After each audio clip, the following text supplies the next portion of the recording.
महात्मा ज्योतिबा फुले ने सन 1882 में हंटर आयोग में कहा कि गरीब से गरीब व्यक्ति भी कर चुकाते हैं और इसलिए शिक्षा उनका पहला अधिकार होना चाहिए।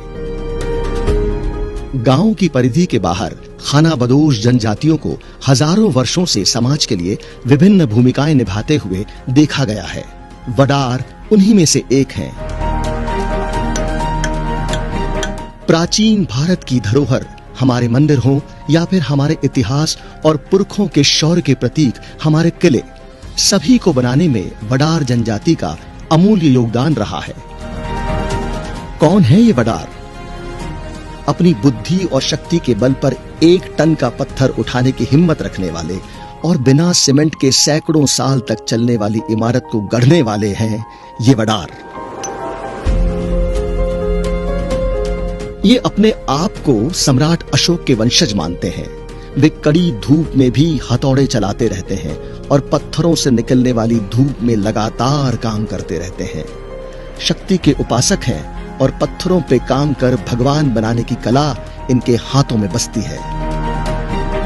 भारतीय संविधान के शिल्पकार भारत रत्न डॉक्टर बाबा साहेब भीमराव अंबेडकर ने इन भटकते लोगों के उत्थान के लिए कानून बनाया।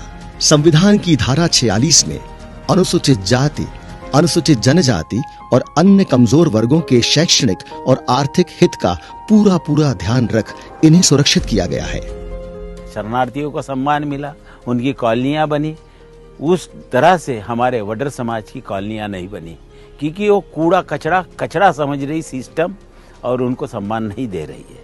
मेरी सरकार से ऐसी दरखास्त है और हमारे सिस्टम से भी दरखास्त है कि तुम अपने भाई बहनों को जैसा प्यार करते हो उसी तरह से हमारे वडर भाई झिंगा भोई, मसन जोगी, नाथ जोगी, ये सब लोगों को अपने प्यार करना चाहिए, गले लगाना चाहिए। वो भी इंसान है। वैसे तो वडार समाज पूरे देश में फैला हुआ है, लेकिन मूल रूप से ये उड़ीसा और आंध्र प्रदेश के निवासी हैं। आंध्र प्रदेश, तमिलनाडु, महाराष्ट्र और कर्नाटक में ये बड़ी संख्या में रहते हैं। प्रत्येक क्षेत्र में भाषा के अंतर के कारण इस समुदाय के अलग अलग नाम हैं। महाराष्ट्र में उन्हें वडार या वद्दार कहा जाता है। महाराष्ट्र में खानाबदोशों के लिए सरकार की कई योजनाओं के बावजूद वडार समुदाय अभी भी लाभों से वंचित है। हम लोगों को ना गवर्नमेंट स्कीम से कोई घरकुल मिलता है अभी तक, सिर्फ हमें वोटिंग के लिए इस्तेमाल किया जाता है। क्या हम लोग इंसान नहीं है क्या हम भारत देश के रहवासी नहीं है? क्या हम लोगों को सुविधा मिलनी नहीं चाहिए? लेकिन ऐसा गवर्नमेंट हम पे क्यों अत्याचार करता है सरकार हम पे, कि हमें रहने के लिए घर नहीं है, अच्छी शिक्षा नहीं है। देश के अन्य 10 राज्य जैसे कर्नाटक, आंध्र, सिक्किम, मध्य प्रदेश, हरियाणा, पंजाब, दिल्ली, उत्तर प्रदेश, बिहार और उत्तराखंड में वडार समुदाय को अनुसूचित जाति का दर्जा दिया जा चुका है। महाराष्ट्र में अभी भी यह घुमंतू समाज माना जाता है। धुले जिले में 25, नंदुरबार जिले में 32 और जलगांव जिले में 51,000 की जनसंख्या रखने वाले वडार समाज की आबादी महाराष्ट्र में करीबन 55 लाख की है। समाज में कुछ शिक्षित लोग शिक्षा पर जोर दे तो रहे हैं, लेकिन रियायतें न मिलने के कारण समाज पिछड़ रहा है। आम्ही आमच्या लेकरांचा काही शिक्षण नाही व्हावं लागलं, काही नाही व्हावं लागलं साहेब। आम्ही गरीब लोक दगड मातीचे काम करणारे, आमचं शिक्षण झालं पाहिजे, काहीतरी सुविधा झालं पाहिजे। आधुनिक युग में हाथों से पत्थर फोड़ने का काम मशीन कर रहे हैं और इसलिए वडार समाज को कभी कभार ही काम मिल पाता है। और ये समाज बनाए तो क्या बनाए? हम गरीब लोग क्या करेंगे, क्या कमाएंगे? पत्थर फोड़ के खाएंगे, पत्थर बनाते, वो भी काम बंद हो गया। अभी हमारा खदान बंद कर दिया हमारा पत्थर फोड़ने का। इस विभीषिका के कारण मजबूरी में वडार समाज आज शमशान घाटों पर गड्ढे खोदते हुए नजर आता है। कईयों के पास तो भीख मांगने के अलावा और कोई उपाय ही नहीं बचा है।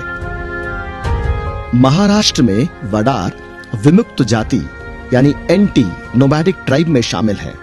अगर वडार समाज को अन्य राज्यों की तरह SC, ST का दर्जा मिल जाता है तो शिक्षा की प्रगति में तेजी लाई जा सकती है, ऐसा अनुमानित है।